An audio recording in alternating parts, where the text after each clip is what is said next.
तो गुरुवार की शाम एंड ओवरऑल अगर मार्केट देखें तो मार्केट आज ठीक-ठाक रहा। हाँ, अगर निफ्टी लेवल पे देखें तो कुछ बड़ा नहीं था, प 10-15 पॉइंट नीचे ही था।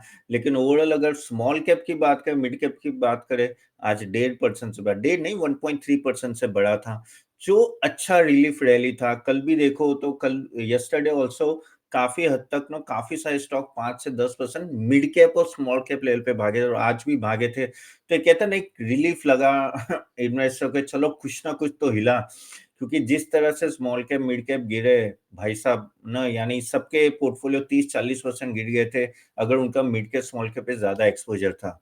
तो ओवरऑल चलो यहाँ तो कुछ रिलीफ आ रहा है, कुछ बाइंग आ रहा है। कल भी अगर आप एफआई का डेटा देखो तो वो प्लस में ही था।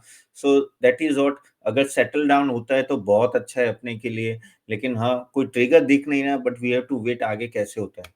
और आज हम लोग है ना एक सेक्टर के बारे में बात करेंगे जो है पावर इक्विपमेंट मैन्युफैक्चरिंग का, जो कैपिटल गुड्स सेक्टर बोला जाता है उसके बारे में। क्यों? क्योंकि इनके जो स्टॉक, कुछ स्टॉक्स के बारे में बात करेंगे, जो एबीबी है, सीमेंट्स है, सीजी पावर है, फिर ये अपना भेल है, इन सब के बारे में बात करेंगे। और ये क्वेश्चन पूछा है रजनीश, राहुल और प्रज्ञा ने पूछा है कि प्लीज इन स्टॉक्स के बारे में बात करें। आपके भी कोई क्वेश्चन है, प्लीज प्लीज क्वेश्चन डाल दीजिए कमेंट बॉक्स में, मैं आज जरूर लेने वाला हूँ। और कल के वीडियो में आज के जो क्वेश्चन भी बोलूंगे। चले तो बात करते हैं इनसे। आगे जाने से पहले गाइस, हमारे जो भी मेंबर्स है, हमने कल दोपहर को एक बाय भेजा था, क्योंकि हमें लगा कि अभी चलो थोड़ी रैली स्टार्ट हुए तो हमने कुछ ही दिनों में 2 बाय भेजे, एक लार्ज कैप में, एक स्मॉल कैप में। तो होप आपने वो देख लिया होगा, नहीं हुआ तो अपना मेल बॉक्स से वो चेक कर लीजिएगा। चलिए अभी बात करते हैं पावर इक्विपमेंट्स मैन्युफैक्चरिंग यानी कैपिटल गुड्स के बारे में। कैपिटल गुड्स ने बहुत ही अच्छी रैली की थी पिछले 2 सालों में। अगर उनका उनका जिस तरह से परफॉर्मेंस रहा, इन सभी कैपिटल गुड्स का बहुत ही अच्छा रहा। फिर एक अच्छी खासी डाउनफॉल आया 35 टू 40% में। क्यों आया? क्योंकि मार्केट गिरा था और जो भी एलिवेटेड नो पी रेशियो थे वो सब नीचे आने लगे। तो चलिए उसके बारे में बात करते हैं। मैं आपको जरा स्क्रीन शेयर कर देता हूँ। बाय द वे, आगे जाने से पहले अगर आपने हमारा चैनल सब्सक्राइब नहीं किया तो प्लीज कीजिए। और हमने कमेंट बॉक्स में डाला हुआ है हमारा, बेसिकली अगर आप चाहते हो कि आपको डेली आउटलुक मिले तो वो अपना ईमेल आईडी जरूर छोड़िए। चलिए अब हम लोग एबीबी की बात करते हैं। तो एबीबी देखे और सभी स्टॉक्स के बारे में बात करेंगे और मैं थोड़ा डिटेल में बताऊंगा अभी से कि फ्यूचर क्या लगा इन लोगों का। तो अगर इस स्टॉक की अगर हम लोग बात करें तो ये देखो ऑलमोस्ट 41% अपने हाई से गिरा हुआ है। ठीक है, सीमेंट भी ऑलमोस्ट 38% से गिरा हुआ है, सीजी पावर 31% से, इवन भेल की बात करें 40% से। सुजलॉन में यहाँ नहीं ले रहा हूँ, उसको हम लोग कभी है ना रिन्यूएबल में ले लेंगे। लेकिन देख रहे हो आप 35 टू 40% गए हुए।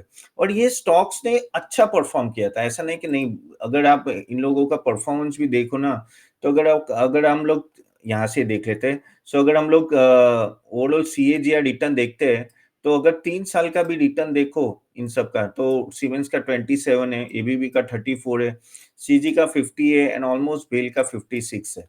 अब BEL still I am not sure about it, but still okay, will discuss about it. But yes, बहुत ही अच्छा परफॉर्मेंस है। एक साल में भी इन लोगों ने, ठीक है अभी इतना रिटर्न नहीं दिया है क्योंकि जिस तरह से बढ़े हुए थे, लेकिन अभी भी अगर एक बात करें तो सीजी पावर तो काफ़ी लोगों ने लिया और वो अभी भी पॉजिटिव में, तो वो अच्छा है, पॉजिटिव सभी है। और क्यों है इतना सारा डिमांड, क्यों आया? डिमांड देखो, डिमांड आया, सही में आया, क्योंकि अगर इनका सेल्स और प्रॉफिटेबिलिटी भी देखें, 3 साल में अगर एबीबी का देखो 20%, सीमेंस का 19% से सेल्स ग्रोथ है, प्रॉफिट ग्रोथ 32, एबीबी का 63, सीजी का 140 और भेल का भी आया।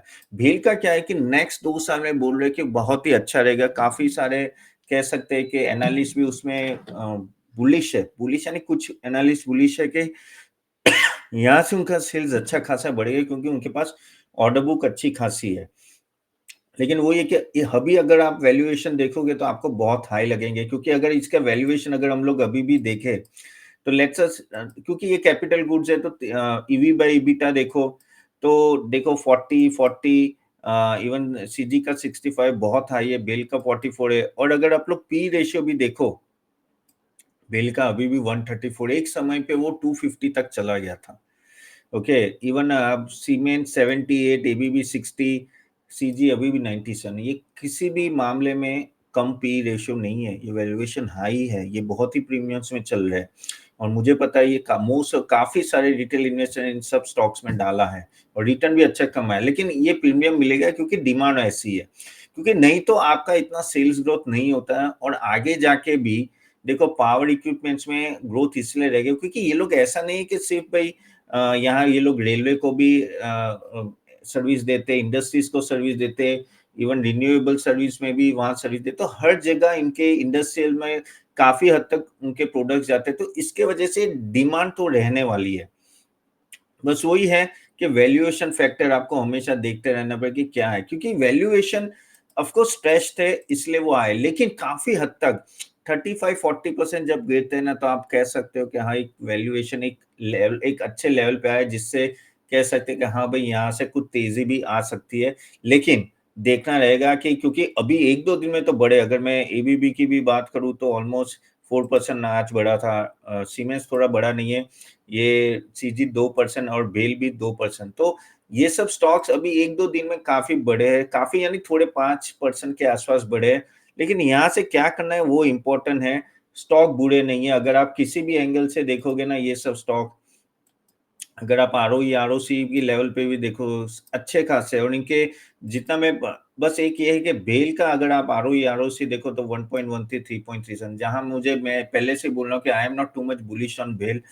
और हाँ, बातें चल रही है कि भाई आगे जाके इनका ग्रोथ अच्छा खासा होगा, इसलिए वहाँ कह सकते हैं कि फ्यूचर देख के ये स्टॉक बढ़ा है, क्योंकि ये स्टॉक का अभी भी इतना सेल्स नहीं, अभी भी आरओई, आरओसी अगर देखोगे और ग्रोथ मैट्रिक्स देखो तो इतने नहीं है, लेकिन अगर नहीं आया तो प्रॉब्लम है, तो इसलिए थोड़ा संभल के आपको भेल में करना है, लेकिन अदरवाइज बाकी सबका अगर आप देखो तो सही में बहुत ही अच्छा है। अभी हम लोग एक काम करते हैं कि थोड़ा हम लोग देख लेते हैं कि भाई यहाँ से इन सब का क्या कर सकते हैं, ओके, कि ओवरऑल अगर हम लोग बात करें कि फ्यूचर ग्रोथ कैसा है, उन सब के थोड़े बात करते हैं, क्योंकि कंसिस्टेंटली ये 3 साल 5 साल से तो ग्रो करे, लेकिन यहाँ से क्या?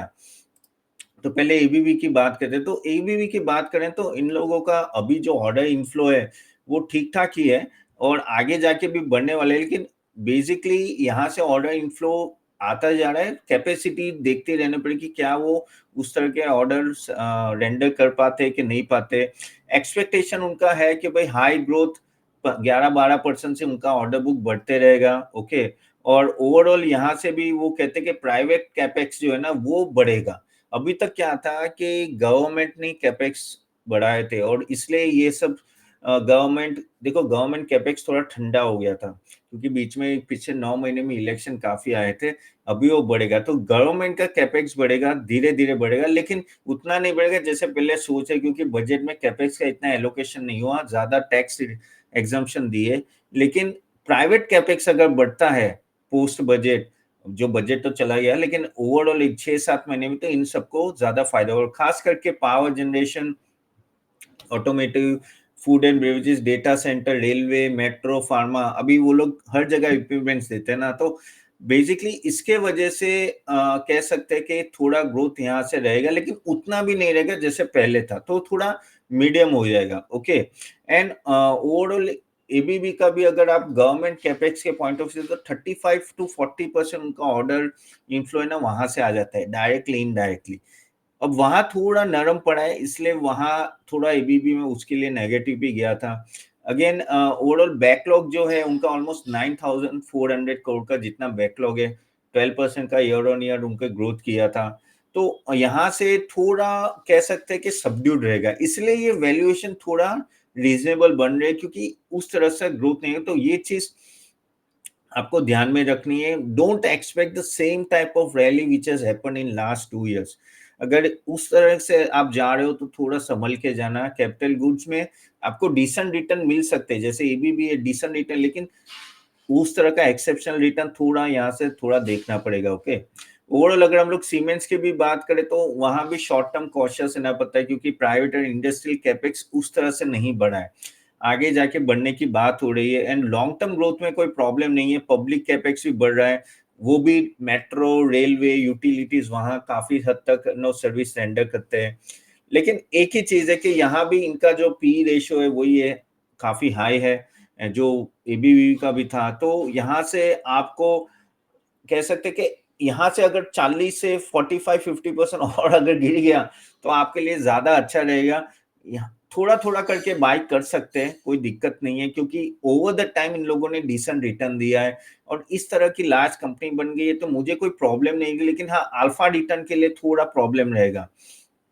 मेन अभी रेलवे इंफ्रास्ट्रक्चर में इन लोगों का काफी ज्यादा, अगर आप सीजी पावर देख लो या सीमेंस देख लो, रेलवे इंफ्रास्ट्रक्चर में बहुत जाता है। इवन कवच जो बात हो रही है, कवच में भी इन लोगों का काफी सिस्टम में काफी हद तक जाता है, जो सीजी पावर में भी है। तो वहां से रेलवे में कितना बूस्ट मिलता है, अभी पहले जितना बूस्ट शायद रेलवे को इस बार ना मिला हो, क्योंकि बजट में इतना कोई बड़ा अनाउंसमेंट नहीं हुआ, लेकिन तो भी साइजेबल कैपेक्स ऑलरेडी रेलवे में जा रहा है, जिसके वजह से उनको एक ऑर्डर इनफ्लो आता रहेगा।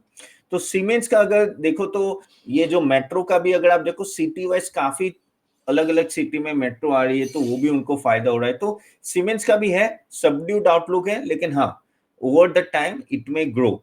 जब हम सीजी पावर के बोले, सीजी पावर एक ऐसा स्टॉक है ना, कह सकते हैं कि मल्टी बैगर स्टॉक है, जिसने एक्सेप्शनली काम किया है। और कैसे पेनी स्टॉक था, एक तरह से पेनी स्टॉक से कहां चला गया, उस तरह का रिटर्न भूल जाओ। उस तरह का रिटर्न आई डोंट थिंक वो जो वापिस आएगा। अगेन वो जो 3 साल थे पिछले, उस लास्ट 3 साल में बहुत अच्छे अच्छे स्टॉक भागे, लेकिन सेम टाइप ऑफ रिटर्न अभी मिलना थोड़ा मुश्किल है। तो लेकिन ये जो कवच सिस्टम की मैं बात करूँ, और जो सिग्निफिकेंट जो बजट एलोकेशन 2,55,000 करोड़ का जो मिला है, तो उसमें से कंपनी को एक अच्छा खासा डेवलपमेंट ऑर्डर मिला है। अगेन वो प्रोटोटाइप कंप्लीशन में, तो वहां से उनको एक कह सकते हैं कि एक अच्छा ऑर्डर मिलता रहेगा। अगेन ओवरऑल इनका जो लोकोमोटिव में प्रोडक्शन उनका ऑलमोस्ट 1,500 करोड़ का उन लोग प्लान कर रहे हैं। सो पॉजिटिव है, हर तरह से पॉजिटिव है। लेकिन वही है कि क्योंकि इसका ऑलरेडी 96-97 जैसे पी पे चल रहा है, तो आप कुछ भी बोलो, कवच बोल लो या रेलवे सिस्टम का अच्छा ग्रोथ होगा, लेकिन जब सब कुछ प्राइस दिन होता है, तब जाके आपको सोचना पड़ता है यहाँ से कैसे बढ़ेगा। थोड़ा संभल के करना है, सीजी पावर में खास बोलूंगा, क्योंकि ऑलरेडी अभी भी मुझे तो एक्सपेंसिव लग ही रहा है। दूसरा एक एक्सपेंसिव स्टॉक मुझे अभी भी भेल लग रहा है, क्योंकि जब तक मुझे वो फिगर दिखेगी नहीं, जब तक उस तरह का प्रॉफिट दिखेगा नहीं, कैसे बोलेंगे। हाँ, इनको ऑर्डर्स बहुत मिले, जैसे 80 गीगावाट का थर्मल कैपेसिटी एक्सपांशन है उनका फाइनेंशियल 28 में, 13 गीगावाट के ऑर्डर्स इस साल मिल चुके हैं। और ऑफ कोर्स उनके कंपटीशन तो काफी है, जैसे एलएनटी का डायरेक्ट कंपटीशन बिल पे आता है, लेकिन वो ये है कि स्ट्रेटेजिक डाइवर्सिफिकेशन सब कर रहे हैं, सब कुछ दिख तो बहुत अच्छा अच्छा रहा है, लेकिन नंबर्स में आना चाहिए। और अगर मेरे को अगर बोले कि भेल में जाना है, तो मैं अभी भी 2-3 क्वार्टर रिजल्ट देखूंगा भाई, क्योंकि 140-50 का पी अभी भी है। ठीक है, इसका ईवी बाई ईबिटा भी देख लो तो कि कम नहीं है। हाँ, एक समय पे 250 था, अभी वो 140-50 हुआ है, तो उस तरह से आप कर सकते हो कि ठीक है, अभी रीजनेबल है, तो भी महंगा है। तो ये थोड़ा आपको थोड़ा देना है। ऑर्डर बुक थर्मल पावर के सही है इनके, अभी वो लोग डाइवर्सिफाई कर, railway, defence, green hydrogen, glass, sorry coal में हर जगह डाइवर्सिफिकेशन चल रहा है। सो लॉन्ग टर्म में ग्रोथ आता रहे, यानी ऑर्डर बुक्स आते रहेंगे, सब कुछ होता है, लेकिन ऑलरेडी ज्यादा भाग गया, तो ये यहाँ मुझे थोड़ा प्रॉब्लम हो रहा है। और मेन थिंग के एग्जीक्यूशन कैपेसिटी और कैपेबिलिटी प्लस ऑपरेशनल मैट्रिक्स कैसे इंप्रूव होते हैं, उस पर भी बहुत कुछ डिपेंडेंट रहेगा। तो यहाँ से अगर आप पूछो मुझे, तो कौन से स्टॉक मुझे ज्यादा अच्छा लग रहा है, तो इन चार में से भी एबीबी, सीमेंट, सीजी ले लो या बेल, तो भी मैं एबीबी को थोड़ा बेनिफिट ऑफ डाउट दूंगा, या बाद में सीमेंट्स आएगा, बाद में ये दो आएंगे। ओके, क्योंकि पिछले दो काफी भाग चुके हैं। तो अगेन ये सिर्फ मेरे सजेशंस है, नॉट अ रिकमेंडेशन। प्लीज अपना खुद का रिसर्च करके ही इन्वेस्ट करना है। चले अभी बात करते हैं आगे, आपके क्वेश्चन आंसर ले लेता हूँ। बाय द वे, आपको वीडियो अच्छा लगे तो do like and share it to everyone. हर रोज मैं वीडियो लेके आता हूँ, तो आपके क्वेश्चन डालिए, और मैंने आपको नीचे एक लिंक दिया हुआ है, जहाँ हमारे डेली 2 से 3 ब्लॉग आते हैं मार्केट आउटलुक के, तो और मार्केट रिलेटेड, तो आप जरूर उसमें एनरोल कीजिएगा। ठीक है, चलिए अभी हम आपके क्वेश्चंस ले लेते हैं। तो क्वेश्चंस में काफी सारे क्वेश्चन आए थे कल, तो पहला क्वेश्चन लेते हैं sir. Ratan India Power Gujarat Tool Limited worth to invest, Bhanu Pratap बोले। वेल, मेरे हिसाब से थोड़ा अभी रतन इंडिया की भी मैं बात को, आज थोड़े भागे होंगे सब। 1 मिनट तो भी, 1 मिनट। रतन रतन इंडिया पावर, ओके, रतन इंडिया पावर में आई थिंक, सॉरी सॉरी, हाँ, माय मिस्टेक। हाँ, 2% भागा है, लेकिन क्यों क्यों जाना है यार? ये वापिस मैंने आई थिंक ये मैंने स्टॉक पहले भी लिया था। माइक पेनी स्टॉक है एक तरह का। ठीक है, अभी कुछ प्रॉफिटेबिलिटी में है तो I I will not go for it. Okay, even गुज्जा टूल के बारे में भी आई थिंक मैंने पहले बात की थी। 1 मिनट, मैं देख लेता हूँ। Gujarat tools,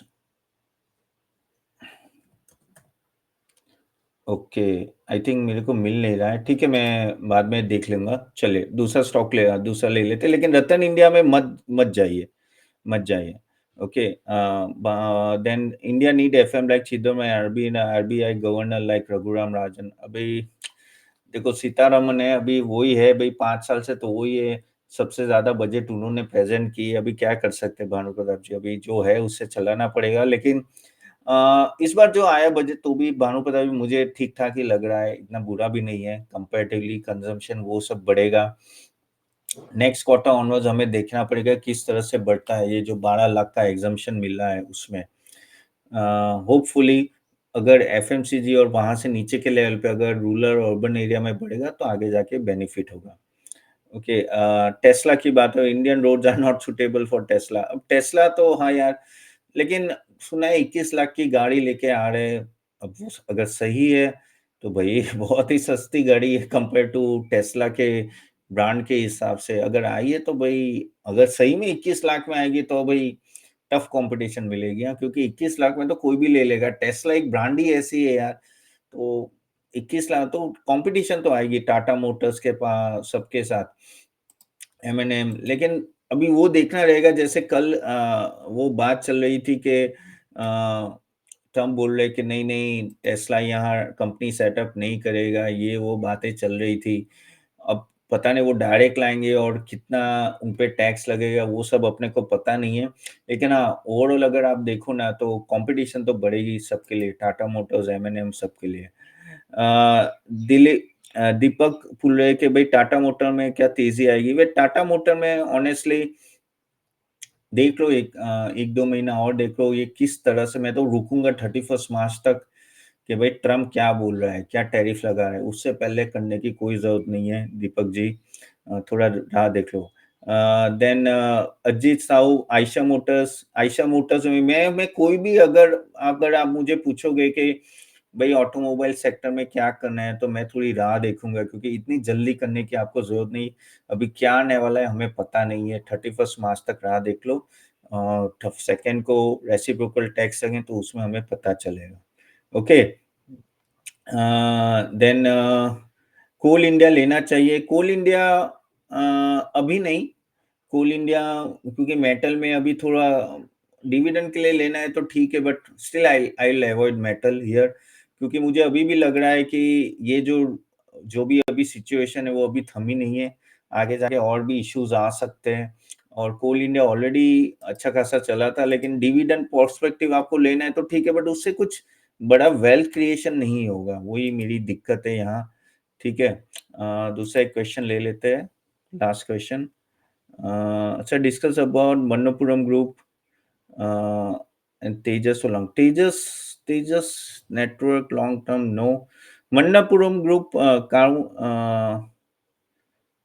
कार्बोडम, okay.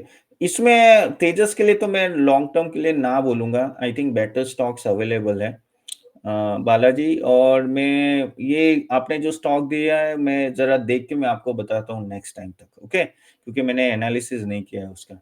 चलिए, यहाँ तक रखते हैं guys. So thank you much for joining. आपके कोई क्वेश्चन है जरूर कमेंट बॉक्स में डालेगा, मैं नेक्स्ट टाइम ले लूंगा। सो सी यू सून, बाय बाय।